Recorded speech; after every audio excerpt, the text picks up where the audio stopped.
प्रणाम। आज शायद मैं संसार के सबसे विचित्र विषय पर बात करूंगा और ये विषय है पूर्व के उस जगत से, संसार से जुड़ा हुआ जिसे हम भारतवर्ष कहते हैं।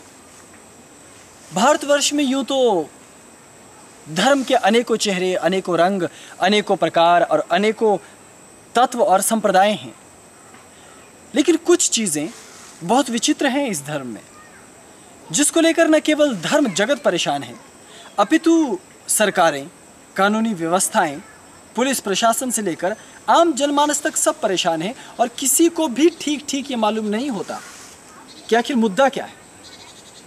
आप सोच रहे होंगे मैं किस विषय पर कह रहा हूं। मेरा सीधा सीधा निशाना है संन्यास विषय पे। संन्यास एक विस्तृत शब्द है, आप इसको भिक्षु भी कह सकते हैं। प्राचीन काल में भिक्षु शब्द बहुत अधिक विख्यात था, और सन्यासी भी कह सकते हैं, योगी भी कह सकते हैं, और साधु, जोगी, अवधूत, महावधूत, यति, इस प्रकार से किसी भी प्रकार का नाम, अलंकार अथवा उपमा आप इसे दे सकते हैं। लेकिन ठीक ठीक आप इसलिए नहीं जानते या आप इसलिए नहीं बता पाते क्योंकि किसी भी व्यक्ति ने साधु, सन्यासी ये सब परंपराएं आखिर हैं क्या, इसका गहराई से अध्ययन नहीं किया। और ऊपर से जैसे जैसे समय बदलता गया, भिक्षुओं की, साधु सन्यासियों की और तमाम ये परंपराएं भी बदलती रही। जैसे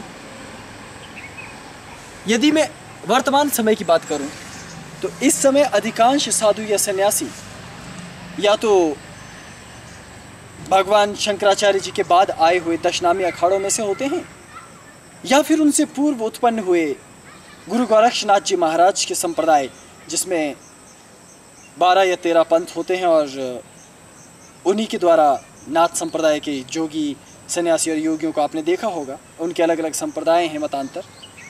वैसे ही दशनामी अखाड़ों को आप अच्छी तरह से जानते हैं। वैसे ही उदासी संप्रदाय है जो श्रीचंद महाराज जी ने चलाया। इस प्रकार से ये प्रमुख वो पंथ हैं जो कि धर्म के मुख्य स्तंभ माने जाते हैं, हिंदू धर्म के, और इनसे भी पूर्व सिद्ध हैं, जिस संप्रदाय से मैं हूँ, जिस संप्रदाय से अन्य सिद्ध लोग चलते हैं।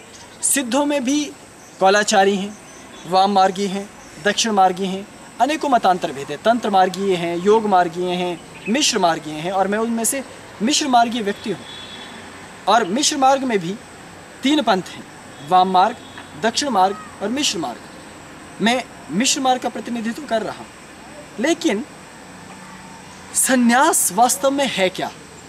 और आपने एक शब्द अवश्य सुना होगा, यदि आप कानूनी कार्यवाहियों में अपना ध्यान लगाते हैं या आपको पसंद है अदालती कामकाजों पर नज़र रखना, तो आपको मालूम होगा कि संन्यास के साथ एक शब्द जुड़ा है जिसे कहा जाता है सिविल डेथ, अर्थात सामाजिक मृत्यु। ये सामाजिक मृत्यु क्या है?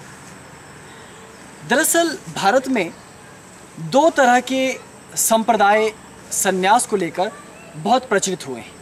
इनमें से एक संप्रदाय शैव मत है और एक संप्रदाय वैष्णव मत है। अब आप कहेंगे तो तीसरा शक्ति मत कहाँ गया, जिसे शाक्त मत कहते हैं?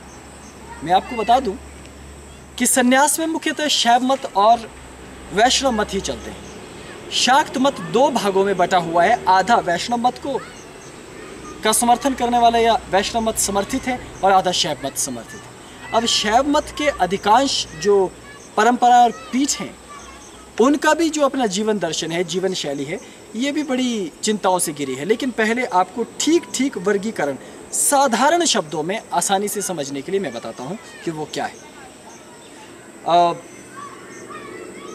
आपने अक्सर लोगों को कहते सुना होगा कि साधु महात्मा तो ब्रह्मचारी होते हैं, साधु सन्यासी विवाह नहीं करते, सन्यासियों का परिवार नहीं होता, वो तो संसार की मोह माया छोड़कर एकांत विहड़ों में अपना ध्यान समाधि लगाते हैं, रचते हैं, रमाते हैं। और दूसरी बात के जितने भी ऋषि मुनि हुए सब आपकी नज़र में एक समान ही होंगे। लेकिन इस तरह की जो विचारधारा है ये वैष्णव मतीय है, अर्थात वैष्णव संप्रदाय इस तत्व को मानता है। शैव संप्रदाय नहीं। शैव संप्रदाय की सिद्ध एक अलग विचारधारा में चलते हैं, जहां वैष्णव मत के साधु सन्यासियों को सामाजिक मान्यता बहुत ज़्यादा प्राप्त है, क्योंकि समाज में धर्म का प्रचार करना, समाज में अलग अलग तत्वों को पहुंचाना, ये सब सबसे ज़्यादा वैष्णव मत के लोगों ने किया। और वैष्णववादी जो विचारधारा से जुड़े हुए संत थे, उन्होंने इस कार्य को आगे बढ़ावा दिया। लेकिन शिव पंथ और शैव पंथ के लोग थोड़ा अलग रहे। उन्होंने हिमालयों का रुख किया, उन्होंने पर्वतीय क्षेत्रों में निवास किया, उन्होंने बहुत ऐसी ऐसी जगहों को चुना जहाँ के रहना मुश्किल था, जिसे हम कठोर वातावरण या कठोर परिवेश कहते हैं। ऐसे परिवेश में वो संन्यास पनपा जो भगवान शिव से जुड़ा हुआ था। लेकिन इसमें अंतर क्या है? अंतर ये है कि जो शिववादी शैववादी सन्यासी थे, उन्होंने नारा दिया भोगम मोक्षदम चैव, कि वो केवल एक चीज़ नहीं चाहते, केवल मोक्ष उनका लक्ष्य नहीं है, भोगम मोक्षम चैव, कि उन्हें भोग भी चाहिए, मोक्ष भी। इसीलिए आगम और निगम ग्रंथों को जब भी आप पढ़ते हैं, षट कर्म का बहुत ज़्यादा विवरण है। कभी कभी तो ये लगता है कि शायद इनको धर्म की ज़रूरत ही ना हो। मान लीजिए किसी नास्तिक ने आगम और निगम को इस प्रकार से प्रचारित किया हो, क्योंकि अधिकांश आगम निगम ग्रंथ वशीकरण, मारण, मोहन, उच्चाटन, त्रिलोक्य विजय और त्रैलोक्य मोहन इत्यादि न जाने कितने तत्वों से भरे हुए हैं। लेकिन आम लोगों ने इन तत्वों को नहीं जाना। इसीलिए जो तंत्र मार्गीय शैव मार्गीय साधु सन्यासी थे या हैं, उनमें से अधिकांश विवाह करते थे। आप सिद्धों को देख लीजिए। सिद्धों के प्रमुख जो माने जाते हैं मत्स्येंद्र नाथ जी महाराज, वो विवाहित व्यक्ति थे और उनसे ही ये पंथ आगे बढ़ा, ऐसा माना जाता है। लेकिन कालांतर में गुरु गोरक्षनाथ जी आए और उन्होंने एक नया मत नाथ संप्रदाय के रूप में उसे आगे बढ़ाया, जहाँ पर वो सिद्धों से अलग होकर केवल नाथ रह गए और ये नाथ विवाह से मुकर गए। इन्होंने कहा कि नहीं, माया तो महाठगनी है और स्त्री के रूप में ये संसार विकट जान पड़ता है। इससे फिर वैष्णव मत के अध्यात्म को बल मिला, जहाँ वैष्णव मतीय लोग ये मानते हैं, साधु सन्यासी ये मानते हैं कि ईश्वर के लिए सब कुछ छोड़ देना ही सन्यास है, जबकि सन्यास एक आश्रम है। आश्रम क्या होता है आखिर? आश्रम किसी बिल्डिंग, किसी घर या किसी जगह को नहीं कहा जाता। आश्रम कोई संप्रदाय नहीं है, आश्रम एक व्यवस्था है। मैं कैसे समझाऊं? जैसे जब हम बच्चे होते हैं तो बच्चों के लिए हर व्यक्ति ये सोचता है कि ये बच्चे हैं, तो उनके लिए खेलना, कूदना, नाचना, गाना, शरारत करना सब माफ़ है। क्यों? क्योंकि वो तो बच्चे हैं। फिर जब आप बड़े हो जाते हैं, फिर दूसरा आश्रम है, अब फिर आपका विद्यार्थी जीवन है। फिर सबको मालूम है कि आप विद्यार्थी हैं, तो सब आपकी सहायता करते हैं। सब कहेंगे बेटा पढ़ो, लिखो, नौकरी ढूंढो, काम करो, ज्ञान प्राप्त करो, वगैरह वगैरह। और बड़े होते तो वैवाहिक बंधन में बंध जाते हैं। फिर कहते हैं कि बच्चे पैदा करो, समाज को देखो, समाज को आगे बढ़ाओ, राष्ट्र का चिंतन करो, राष्ट्र हित के लिए काम करो, राजनीति में जाओ, चिकित्सा करो, जो भी आपका जीवन का उद्देश्य है उसे पूर्ण करो। तो ये एक व्यवस्था है और उस व्यवस्था को चलाने की रीति को आश्रम कहा जाता है। जैसे गृहस्थ आश्रम, जिसमें बीवी, बच्चे, आपका परिवार, रिश्ते नाते आपको देखने हैं, परिवार को देखना है, समाज को देखना है, ये सब गृहस्थ आश्रम के अंतर्गत आ गया। ठीक वैसे एक सन्यास भी एक आश्रम है, जिसमें आप परिवार के साथ रहते हुए या परिवार से अलग रहते हुए सब कुछ केवल एक बिंदु पर केंद्रित कर देते हैं। सब कुछ का तात्पर्य है विचार, जीवन शैली, कार्यशैली, वाक, पंचेंद्रिय सारी की सारी, और वो एक बिंदु है भगवान ब्रह्म। वो किसी भी स्वरूप में हो सकता है, साकार, निराकार, निर्गुण, सगुण, जैसा आप उसे मानना चाहें उस तरह का वो संन्यास आपको प्राप्त हो सकता है। तो वो एक आश्रम की व्यवस्था होगी। लेकिन इस संन्यास की व्यवस्था को धीरे धीरे काफ़ी बड़ा और काफ़ी व्यापक बल मिला। खासकर तब बल मिला जब भारत में संतों ने घर घर जाकर अध्यात्म को प्रसारित किया। हालांकि ये तो दुखद विषय है कि आज के समय में जितने भी गृहस्थ हैं या जितनी भी हमारे आधुनिक व्यवस्था है, वो बहुत ही कपटपूर्ण और बहुत ही निकृष्ट हो गई है। आज हमने धर्म को अजीबोगरीब दृष्टि से देखना शुरू कर दिया है, क्योंकि करेंगे ही। हमें धर्म के बारे में मालूम तो कुछ है नहीं, हम कुछ जानते तो है नहीं। जो कुछ जानते वो कुछ पोंगा पंडित हैं, या फिर इस प्रकार के कथित धर्म गुरु हैं जिनका ना कुछ आगे है ना कुछ पीछे है। अब उनका आत्मानुभव, आत्मानुभूति कुछ है नहीं, इसलिए धर्म के प्रति उनका जो गंभीर चिंतन है, या जो धर्म के द्वारा उनको सामाजिक परिवर्तन लाना चाहिए था, वो तो कब का रुक चुका है। अब धर्म केवल आत्म केंद्रित विषय रह गया। अब लोगों ने कहना शुरू कर दिया है, अरे धर्म का दिखावा मत करिए, कर्म कांड मत कीजिए, ये सब में क्या रखा है, ये सब तो ढोंग या प्रपंच है, भगवान तो अंदर रहते हैं। अंदर रहते तो ऑपरेशन करके बाहर निकाल लो ना भगवान को। अध्यात्म एक जीवन शैली है। जीवन शैली का मतलब है आधुनिक शब्दों में लाइफ स्टाइल, और जीवन दर्शन उसके पीछे की एक विचारधारा है, और उसी विचारधारा से जुड़ा सन्यास नाम का एक आश्रम है। सन्यास आश्रम के अलग अलग भेद हैं। प्राचीन काल में यदि आप ऋषि मुनियों को देखें तो भगवान शिव से बड़ा कोई सन्यासी आपको मिल सकता है क्या? कोई जोगी मिल सकता है? लेकिन किसी में कभी ये हिम्मत हुई पूछने की कि अगर भगवान शिव साधु सन्यासी या जोगी हैं या महायोगेश्वर हैं तो वो विवाह क्यों किया उन्होंने? उन्हें तो नहीं करना चाहिए था।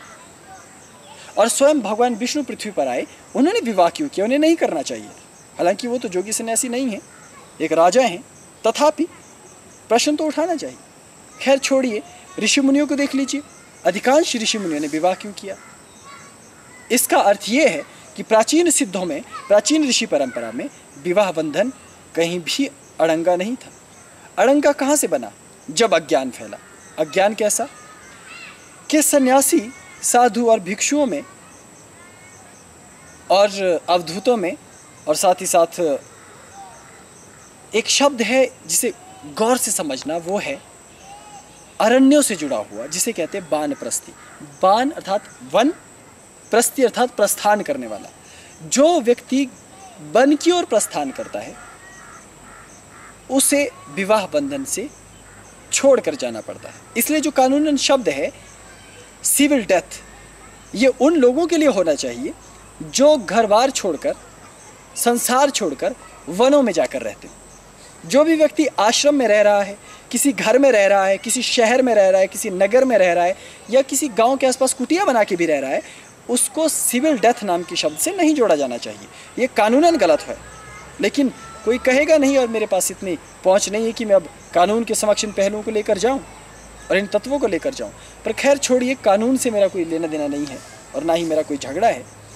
सीधे से मुझे आपको विषय समझाना है कि भारत में जब वानप्रस्थी और सन्यासियों को लोगों ने एक ही समझना शुरू कर दिया तो बहुत मुसीबत हो गई। अब पुलिस को देख लीजिए, अब लोगों को देख लीजिए, अब प्रशासन को देख लीजिए। कोई भी व्यक्ति, अब मैंने देखिए, मैंने ये चोला पहना है, एक माला पहनी है, तो हर व्यक्ति मुझे बाबा समझता है और हर व्यक्ति मुझे साधु समझता है, जबकि कौल पंथ में साधु होता ही नहीं है, कौल पंथ में बाबा होता ही नहीं है, और ये बहुत कम लोग जानते हैं। लेकिन आज मुझे भी अपना परिचय देना हो तो कहना पड़ता, आप कौन है जी? देखो कपड़े पहने बाबा हूँ, क्योंकि लोगों के मस्तिष्क में ये तथ्य आता ही नहीं है। क्यों? क्योंकि आध्यात्मिक अज्ञानता है, सर्वत्र आध्यात्मिक अज्ञानता है। यदि मैं वैष्णव मार्गीय होता तब मैं बाबा कहलाने का अधिकारी था, क्योंकि बाबा का तात्पर्य होता है पिता, श्रेष्ठ पिता, और पिता का कार्य है सभ्यता के लिए सब कुछ छोड़ छाड़ कर केवल उसके विकास में सहायता करना। इसीलिए बाबाओं से अलग एक नई परंपरा फिर भक्तों ने शुरू की, संत परंपरा। और हम तो संतों के अंतर्गत भी नहीं आते, ना बाबाओं के अंतर्गत आते हैं। तो फिर आप पूछेंगे कि आप आते किस परंपरा में? तो हमें कहा जाता है कौल मार्गीय, अर्थात कौल सिद्ध। तो ये कौल सिद्ध क्या होता है? कौल सिद्ध कोई कश्मीरी पंडित समझता है, कहता है कि कौल है तो इसका मतलब कश्मीर से आए हुए पंडित जी। हाँ, ये ज़रूर है कि मेरे पूर्वज भी कश्मीर से आए हैं, लेकिन सिर्फ कश्मीरियों का कौल से कुछ लेना देना है, ये तो मूर्खता है। कौल सिद्धों का तात्पर्य है हिमालय के जोगी, हिमालय के सिद्ध। और हमारे संप्रदायों में न तो विवाह का बंधन है, न ही सामाजिकता का बंधन। तो कौल सन्यासी एक अलग ही सन्यासी होते हैं। कौल सन्यासी वो सन्यासी है जो एक व्यवस्था में रहकर अपनी पत्नी के साथ, अपने बच्चों के साथ अधिकांश समय साधना करता है और अपना अधिकांश जीवन समर्पित रखता है ईश्वर के लिए। लेकिन ऐसे व्यक्ति की सिविल डेथ नहीं होती। वो मतदान करता है, वो राजनीति कर सकता है, वो जाकर खेती बाड़ी का काम करता है। मुझे देखिए, मैं खेती का काम आज भी कर रहा हूँ, जाकर लहसुन बीज रहा हूँ, जाकर सेब उगा रहा हूँ, जाकर मकई की फसल तैयार कर रहा हूँ। मेरे माता पिता इसी कार्य में अभी भी जुटे हैं। मैं माता पिता से मिलता हूँ, घर आता हूँ। आप देख रहे हैं आधुनिक व्यवस्था में आपके सामने भी हूँ, और बावजूद इन सब कार्यों को करने के बाद भी मुझे पीठाधीश्वर की एक बड़ी और उच्च कोटि की पदवी प्राप्त है। आखिर ऐसा क्यों? क्योंकि मैं वो साधु नहीं हूँ जो वैष्णव परंपरा और उसके अंतर्गत आया है। इसलिए इन शब्दों को ठीक ठीक तरीके से हमें जानना होगा। तो कौलमार्गीय संन्यास श्रेष्ठ संन्यास मुझे लगता है, क्योंकि आज का समय फिर बदल गया है। आज आश्रम की व्यवस्थाओं को कोई नहीं मानता। अब देखिए, ब्रह्मचर्यावस्था 24 साल तक होनी चाहिए या नहीं? भारत में आप सर्वेक्षण करवा लीजिए, कितने बच्चे ऐसे हैं जिनको काम जैसी कलाओं के बारे में या काम जैसे भोगों के बारे में, जिसको आधुनिक शब्दों में सेक्स कहते हैं, इसकी जानकारी 24 साल से पहले प्राप्त नहीं है, या कोई व्यक्ति उसको जानता नहीं है। बल्कि मुझे तो हैरानी होती है कि जब हम छोटे थे तो काफ़ी बड़े समय तक ऐसे शब्दों से अनभिज्ञ थे, लेकिन आज तो मैं छोटे से बच्चे को भी जब देखता या मिलता हूँ या कभी दूर से सुनता हूँ तो वो तमाम विषयों को जानता है, और ये बड़ी विचित्र बात है। तो इससे पता चलता है कि आपकी आश्रम व्यवस्था खराब हो चुकी है। अब कोई भी व्यक्ति धर्म पर पहले ध्यान ही नहीं देता, जबकि चतुर पुरुषार्थ थे, धर्म पहले, फिर अर्थ, फिर पैसा कमाया जाए, फिर काम और फिर मोक्ष। लेकिन लोगों की सुनो, बकवास करने वाले लोगों की। कहते हैं कि जो धार्मिक लोग हैं, आस्तिक लोग हैं, उन वो पैसे से क्या करेंगे? फिर क्या तुम करोगे? तुम्हारी जेब भरी रहे, हमारी खाली। हाँ, बढ़िया न्याय है तुम्हारा। जबकि हकीकत ये है, वास्तविकता ये है कि शास्त्र कहता है पहले धर्म, कि पहले मेरे पास पूर्ण रूप से धर्म आ जाए, उसके बाद ही मैं धन एकत्रित करूं, उसके बाद ही मैं विवाह करूं, और फिर मैं मोक्ष को प्राप्त करूं। लेकिन यहाँ उल्टा है। यहाँ कहा जाता है कि तुम धर्म तो करो ही मत, धर्म तो मरते समय किए जाने वाले कार्य है, या करो ही मत। और अगर धर्म किया तो फिर विवाह भी मत करो, विवाह भी मत करो तो फिर धन भी मत कमाओ। जब दोनों तुमने किए नहीं तो तुम्हारे 2 पुरुषार्थ छूट गए, और 2 पुरुषार्थ छूट गए तो इसका अर्थ है कि तुम पूर्ण अपने जीवन में हुए नहीं। लेकिन आप ये तर्क किसी और को दे सकते हैं क्या? कभी नहीं। क्यों? क्योंकि वैष्णव मत ने भक्ति पूर्वक, हालांकि मैं वैष्णव मत को गलत नहीं कह रहा, वैष्णव मत की एक और उच्च कोटि की विचारधारा है। उसको जानने के लिए आपको परम वैष्णव होना होगा। तब आपको पता चलेगा कि भगवान से जब प्रेम पराकाष्ठा पर पहुंचता है तो पत्नी, धन, दौलत, ये बाह्य विषय, भोग, ये सचमुच कोई महत्व नहीं रखते। इसलिए वो व्यक्ति सब कुछ छोड़ छाड़ के परमात्मा के पथ पर जाता है। इसलिए वो सन्यास अलग है। लेकिन कालांतर में भक्ति और तंत्र का जब मेल मिश्रण हुआ तो आज अधिकांश संत हैं जो मिश्र मार्ग पर चल रहे हैं। लेकिन इस मिश्र मार्ग पर चलते हुए भी वो सही तरीके से अपने आप को व्यक्त नहीं कर पाए। हालांकि इसमें मैं किसी को गलत नहीं ठहराऊंगा, लेकिन सबसे अच्छी व्यवस्था जो बनाई गई है अभी तक, वो जगत गुरु शंकराचार्य जी ने बनाई। और जो व्यवस्था अभी तक सबसे उत्तम बनाई गई है वो वास्तव में नाथों के नाथ गोरक्षनाथ जी ने बनाई है। लेकिन परंपराओं को देखकर आपको शंका तो ज़रूर होगी। शंका इसलिए कि आज के समय में यदि सिविल डेथ मिल जाती है सभी के सभी जोगी और सन्यासियों को, तो इसका मतलब है कि जितने भी साधु, सन्यासी या इस तरह के अध्यात्म के क्षेत्र में चलने वाले, आगे बढ़ने वाले लोग हैं, सब तो मर गए। फिर राष्ट्र की चिंता कौन करेगा? और यदि हमारे पास सिविल डेथ हो गई तो आपको मालूम होना चाहिए कि संपत्ति इत्यादि का अधिकार नहीं रहता, वगैरह वगैरह बहुत सी चीज़ें। यही कारण है कि आश्रमों की व्यवस्थाओं में भी आज बहुत नुकसान हो रहा है। बाबाओं के पास आश्रम है, मर जाते हैं बाबा तो पता नहीं कि आश्रम की संपत्ति किसकी है। हालांकि अब शिष्यों ने अधिकार करना, कोर्ट में याचिका दायर करना, ये सब शुरू कर दिया है। लेकिन मैं तुम्हें कह रहा हूँ कि तुम वैष्णव मत से अलग हटकर शैव मत की उस सन्यास को फिर खोजो जिसको कहा जाता है कौल सन्यासम। ये जो कौल सन्यासी है या कौल सिद्ध का सन्यास है, ये बिल्कुल अलग है। कौल सिद्ध सन्यास का क्या तात्पर्य है? पहली बात कि आपको अपना घर नहीं छोड़ना। दूसरी बात कि आप चाहो तो मेरी तरह कपड़े पहनने के लिए स्वतंत्र हो, पहन सकते हो, और यदि ना चाहो इन्हें पहनना तो नहीं पहन सकते हो। लेकिन ये कौल सिद्ध सन्यास भी इतना आसान और सरल नहीं है जितना कि मैं इसे बताने की कोशिश कर रहा हूँ। इसके भी 3 पंथ और 3 मार्ग हैं। मुख्यतया आपने श्रीयंत्र देखा होगा, हादि, कादि और सादि 3 क्रमों में होता है, जिसमें से एक यंत्र है जिसको कौल मार्गीय श्रीयंत्रम, कौल यंत्र कहा जाता है। तो जिस प्रकार श्रीयंत्र के 3 पूजन क्रम हैं, ठीक उसी प्रकार कौल संन्यास भी 3 प्रकार का होता है। स्थिति, सृष्टि, सृष्टि और संहार। सृष्टि, स्थिति और संहार, 3 क्रमों का संन्यास। अब आप पूछेंगे इन तीनों संन्यासों में अंतर क्या है? सीधी सी बात है कि पहला संन्यास, जिसको हम सृष्टि संन्यास कहते हैं, उसमें आप अपने परिवार के साथ संन्यास ले सकते हैं। अर्थात वानप्रस्थी होने का अधिकार तब आपको नहीं होगा। आप तब वनों में बैठ करके एकांत में हिमालय की शिखर पर बैठकर साधना नहीं कर सकते। कर सकते हैं, लेकिन आप फिर सपत्नीक रहेंगे। अर्थात आपकी पत्नी, आपके बच्चे और आपका पूरा परिवार एक तरह से सन्यासी है, लेकिन वो सन्यास आपका किस चीज़ के लिए है? केवल ईश्वर को प्राप्त करने के लिए। तो आप संसार में रहते हुए सांसारिक उत्तरदायित्व को पूरा करते हुए सन्यासी होते हुए भी आगे बढ़ेंगे। तो आप कहेंगे कि अगर संसार में ही रहना है तो फिर सन्यास की क्या जरूरत? सन्यास की ज़रूरत इसलिए है कि सन्यास एक संकल्प है, जिसका अर्थ है कि अब मेरे प्रत्येक कार्य अध्यात्म, ईश्वर, शिव और गुरु और कौल मार्ग के आसपास ही घूमेंगे। इस बात के लिए अपने आप को कृत संकल्प रखना और एक अद्भुत योद्धा बनाना ही कौल संन्यास का प्रथम संन्यास है, जिसे सृष्टि क्रम का संन्यास कहा जाता है। सृष्टि संन्यासम, ये जो सृष्टि संन्यास का नाम से ही विदित है। सृष्टि अर्थात संसार को बढ़ने देना और बढ़ते हुए संसार के लिए अपना योगदान देना और बढ़ते हुए संसार के लिए कार्य करना और उस कार्य में अपना योगदान देना। तो ये हुआ सृष्टि संन्यास। दूसरा है स्थिति संन्यासम। स्थिति संन्यासम बेहद विचित्र संन्यास है। स्थिति संन्यासम का तात्पर्य ये होता है कि आप चाहें तो कुछ समय के लिए पूर्ण रूप से सन्यासी हो जाएं, जिसे काल संन्यासम भी कहा जाता है। स्थिति संन्यास लिया जाता है एक काल विशेष के लिए, जैसे 5 सालों के लिए संन्यास ले लिया, 1 साल के लिए संन्यास ले लिया, 10 सालों के लिए संन्यास ले लिया और 14 वर्ष के लिए अधिकतम संन्यास लिया जाता है। इसे कहा जाता है स्थिति संन्यासम। अर्थात आपने घर, परिवार, समाज सब कुछ छोड़ दिया और एक तरफ से आंशिक रूप से आपकी सिविल डेथ है। अर्थात आप समाज में बेहद सक्रिय नहीं रहते, लेकिन फिर भी सामाजिक उत्तरदायित्वों की पूर्ति करते हैं। जैसे अगर देश पर हमला हो जाए तो आप सीमा पर लड़ने जाते हैं।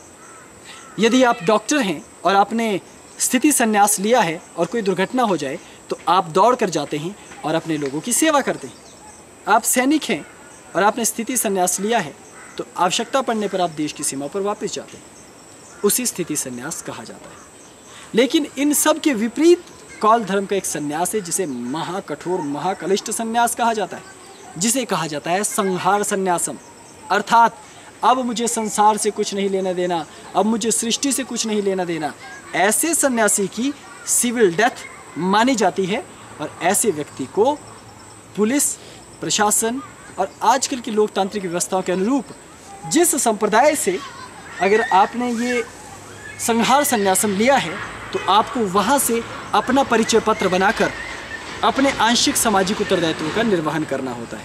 लेकिन इस संहार संन्यासम के 2 स्वरूप भी हैं। एक कि संहार संन्यास लेने के बाद आप रहे तो आश्रमों में, लेकिन समाज से कटे हुए, और दूसरा ये कि आप फिर वानप्रस्थी हो जाएं, हिमालय के सिद्ध होकर वनों में और हिमालय में जाकर सदा सदा के लिए वहीं अपने जीवन की पूर्णाहुति दें। तो ये 3 तरह के संन्यास हमारे इस मार्ग में प्रचलित हैं। अब आप पूछेंगे कि मैं कौन सा सन्यासी हूँ? ये बड़ा बेहद विचित्र प्रश्न है, क्योंकि कौलांतक संप्रदाय की नियमावली के अनुसार जो भी व्यक्ति कौलांतक संप्रदाय का प्रमुख अर्थात कौलांतक नाथ बन जाता है, उस पर इन तीनों प्रकार की कोई भी मर्यादा लागू नहीं होती, क्योंकि वो व्यक्ति इन 3 प्रकार के संन्यासों को देने वाला, चलाने वाला और उसका उत्तराधिकारी माना जाता है। इसलिए कोई भी कौलांतक नाथ चाहे तो विवाह करे, संतान उत्पत्ति करके संसार को चलाए और चलाते हुए भी सन्यासियों को अर्थात संहार सन्यासियों को संभाले, और स्वयं भी चाहे तो इन सब का परित्याग करके दूसरे मार्ग पर चले। लेकिन कभी भी कौलांतक पीठ के नाथ को या अध्यक्ष को या इसके प्रमुख को ये अधिकार कदापि नहीं दिया जाता कि वो अपने रहस्य बताए। इसीलिए मैं चाहते हुए भी आपको नहीं बता सकता कि मैं तीनों में से किस मार्ग पर चलने वाला योगी हूँ। लेकिन मुझे कभी भी पुलिस प्रशासन को या किसी अलग व्यक्ति को अपना सन्यास का कार्ड बनाकर दिखाने की आवश्यकता नहीं। पहचान पत्र सन्यास का कारण क्या है? कारण ये है कि मैंने घर छोड़ा ही कहाँ। मैं तो परिवार के बीच में रहता हूँ। मेरा मतदाता पहचान पत्र है, मेरा ड्राइविंग लाइसेंस है, मेरा स्कूल सर्टिफिकेट है, मेरा बर्थ सर्टिफिकेट है, और भी जो तमाम जानकारियाँ चाहिए वो उपलब्ध हैं सारी की सारी। इसलिए मैं भारत का एक आम नागरिक हूँ। अंतर सिर्फ इतना है कि मैंने ये वेशभूषा धारण की है। वेशभूषा इसलिए धारण नहीं की कि मैं कोई साधु हूँ, कोई बाबा हूँ, कोई जोगी हूँ, अपितु मैंने ये इसलिए धारण की है कि ये इस बात का संकेत है कि मैं इस संप्रदाय का प्रमुख और सर्वेसर्वा हूँ, कुलांतक नाथ हूँ।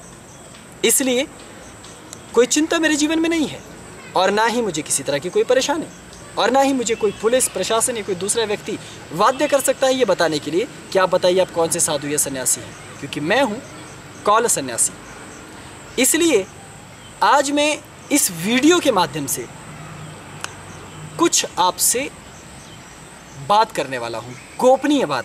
और आप कहेंगे गोपनीय है तो बता क्यों रहा हूँ? यही तो गोपनीय है कि इस संसार में अब बहुत भयंकर मुसीबतें आने वाली। कारण क्या है कि कुछ राजनीतिक दल, क्योंकि लोकतंत्र है ना, यहाँ अच्छे दल होंगे तो कुछ मनहूस दल भी तो होंगे जो हमारे धर्म के विरुद्ध षड्यंत्र रच रहे होंगे और निरंतर उन षड्यंत्रों को आगे बढ़ाने के लिए कुछ न कुछ कार्य कर रहे होंगे। मैंने कुछ राजनीतिज्ञों को देखा षड्यंत्र रचते हुए। वो चाहते हैं कि इस देश में दूसरे धर्मावलंबी आगे बढ़े, मुझे कोई आपत्ति नहीं, लेकिन छल कपट से नहीं। अगर उनके अंदर योग्यता है तो अपनी योग्यताओं से बढ़िए, अपने ईश्वर की महिमा बताइए, अपने देवी देवताओं के गुण बताइए और आगे बढ़िए, मुझे कोई आपत्ति नहीं। लेकिन यदि आप हमें कुचल कर आगे बढ़ना चाहते हैं तो ये तो मैं जीवित रहते तो होने नहीं दूंगा। तुम कहोगे मैं धमकी दे रहा हूँ, हाँ मैं दे रहा हूँ, क्योंकि मुझे मेरे धर्म की रक्षा का अधिकार है और जायज़ तरीक़ों से। मैं बंदूक नहीं उठा रहा लेकिन ज़ुबान चला रहा हूँ, क्योंकि मुझे अपने देवी देवताओं पर, अपने मार्ग पर गौरव है और गर्व है।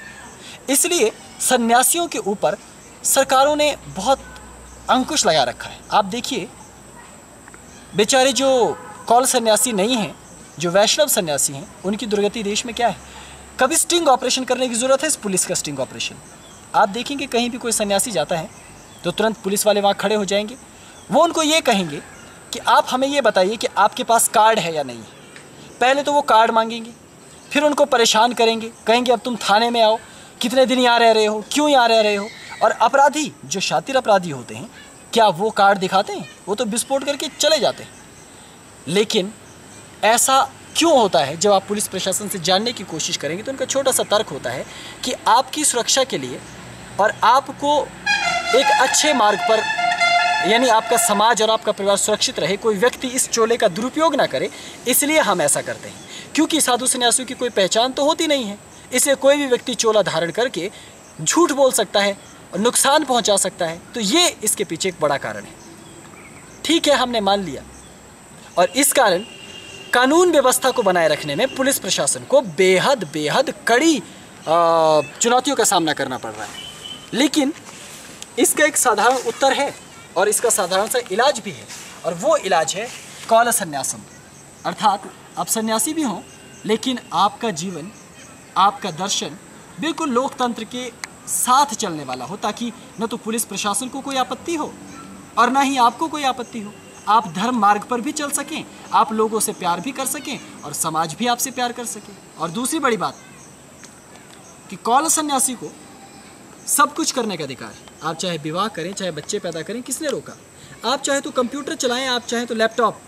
क्योंकि मुझे याद आ रहा है, मैं एक बात आपको बताऊं कि कुछ समय पूर्व अहमदाबाद जाना हुआ हमारा तारा महाविद्या साधना के लिए। तो हमारे साथ स्वामी जी थे, कुछ और साधक थे। हम मुंबई एयरपोर्ट पर उतरे तो स्वामी जी महाराज के हाथ में एक लैपटॉप था। तो वहाँ सिक्योरिटी पर एक महिला पुलिस कर्मचारी लगी हुई थी। तो जब हम उधर से गुजर रहे थे एयरपोर्ट पर से, तो उस महिला पुलिस कर्मचारी का ये कहना था, अचानक ताना मारते हुए उन्होंने स्वामी जी को कहा कि वाह साधु बाबा, और हाथ में लैपटॉप। मैं चाहता तो उस समय तपाक से जवाब दे सकता था और बेहतरीन जवाब दे सकता था, पर खैर छोड़िए।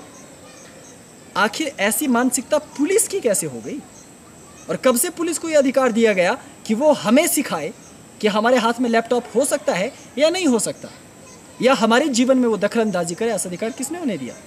पर खैर छोड़िए, ये पुलिस ने नहीं कहा, ये उस स्त्री की मानसिकता ने कहा जो उसके मस्तिष्क में बसी हुई है। इसलिए आज इस धारा को बदलने की ज़रूरत है।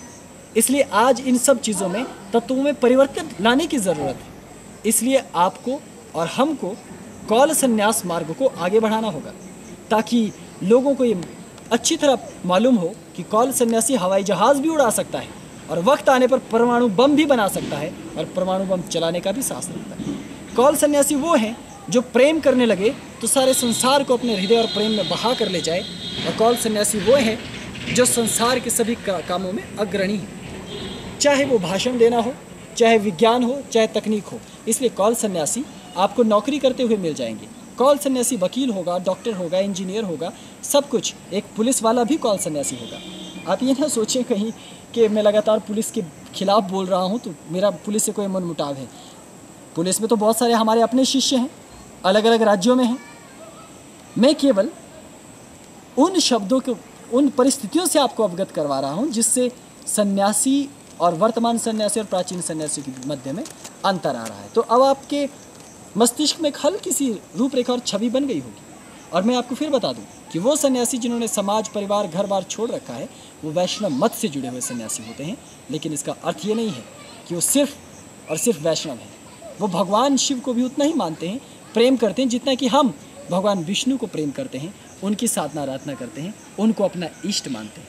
क्योंकि शिव और विष्णु में जिसने अंतर किया वो तो कोई मूर्ख ही हो सकता है, या कोई उनके बीच में अंतर करता है, कोई उनको एक को बड़ा और दूसरे को छोटा बताता है, उसके बराबर नीच भी इस पृथ्वी पर कोई दूसरा नहीं हो सकता। लेकिन मेरा प्रमुख बिंदु ये बताना है कि इस समय पृथ्वी पर सिविल डेथ वाला संन्यास अधिक लंबे समय तक चलाना शायद संभव ना हो। हालांकि अभी तो चलेगा कुछ सालों, लेकिन कुछ सालों के पश्चात इस स्थिति के आने पर बहुत भयंकर मुसीबत खड़ी हो जाएगी। ऐसी परिस्थिति पर हमें चाहिए कि हम आज से ही भविष्य को देखें, उसका आकलन करें, पुलिस प्रशासन और न्याय व्यवस्था को भी ये बताएं कि वास्तव में एक दूसरा मार्ग भी संन्यास का है जो हानि रहित है, जो आपको हानि नहीं पहुंचाता। इसी कारण मैंने आपको पहली बार संन्यास के विषय में बताया है। तो आप भी कौल संप्रदाय में आइए और संन्यास लीजिए। जैसा संन्यास आप लेना चाहें वैसे ही संन्यास लीजिए, और इसकी रूपरेखाओं को आगे ले जाकर सभ्यता को बताइए कि संन्यास का अर्थ कमंडल लेकर, त्रिपुंड लगाकर, माला धारण करके बैठ जाना नहीं है, अपितु सन्यासी होने का तात्पर्य है अधार्मिक तत्वों को मुंह तोड़ जवाब देना। और इसका दूसरा अर्थ है धर्म की रक्षा करने के निमित्त आगे आना। और तीसरा तात्पर्य है सर्वभूत हितेरता वसुधैव कुटुंबकम की भावना लेना। तो ये जो संपूर्ण विराट तत्व हैं, इनको अपने मस्तिष्क में जब आप बिठा लेंगे तो इस संन्यास का एक एक तत्व स्पष्ट होने लगेगा। इसलिए इस धर्म दर्शन को जानिए और अपनाइए उस कौल मार्ग को, उस कौल संन्यासम को, जिसके विरुद्ध न तो समाज हो सकता है, न इतिहास हो सकता है, न ही आपका प्रशासन या लोकतंत्र हो सकता है। और याद रखिए, कौल सन्यासी कभी भी सांप्रदायिक नहीं होता, लेकिन कौल सन्यासी अपने धर्म की रक्षा ज़रूर करना चाहता है।